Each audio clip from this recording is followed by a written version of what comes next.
project on Robert J. Oppenheimer. There's not really a lot to be said, so let's do it.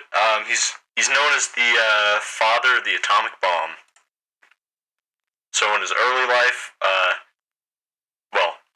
he was born in New York City, April 22nd, 1904.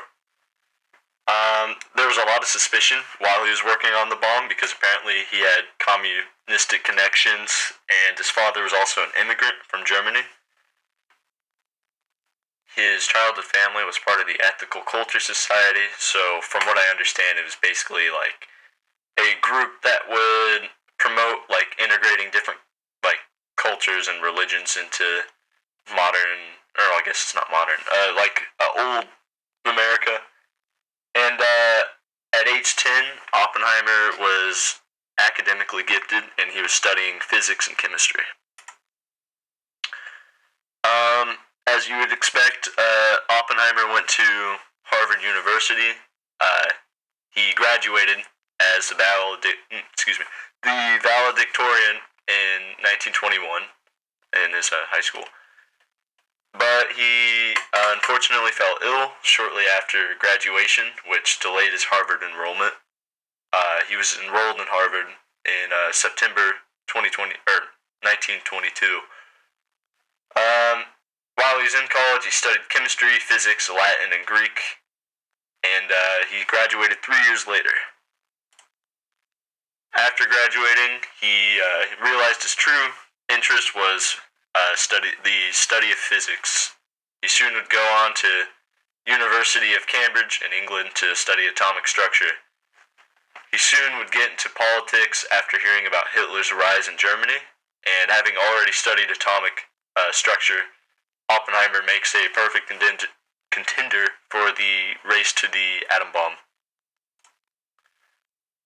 By 1941, he had already done a lot of research on fast neurons, which also includes calculating the materials needed in order to make the atom bomb. That guy and Wigner and Einstein were aware of the threat of the nuke in Germany and warned the U.S. government of it. Oppenheimer is selected to administrate the Manhattan Project in 1942. The project was, he was set to administrate the project, which included setting up a lab in Los Alamos, New Mexico, which is a remote plateau in the middle of the desert, I believe. And in this laboratory, they would experiment the atom bomb. Most of the scientists were escaped fascists from fascist groups in Europe, and the project was given a $2 billion budget by the government, which would be a lot today. Alright, the Trinity Test. This was the first successful test of the bomb. It occurred in remote New Mexican deserts, July 16, 1945. The flash of the bomb was so bright that it blinded observers temporarily, standing 10,000 yards away. 1 month later, 2 nukes are deployed in Hiroshima and Nagasaki, killing roughly 160,000 people instantly.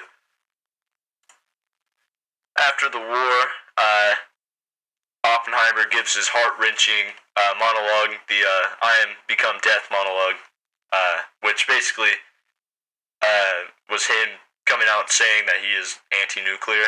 So shortly after that, he becomes the chairman of a General Advisory Committee of the newly created United States Atomic Energy Commission, where he would stand against U.S. nuclear weaponry. And that's pretty much the most notable thing he did after the war. And then on February 18th, 1967, Oppenheimer dies of throat cancer. And then citations, but that's the end. Thanks for watching. Peace.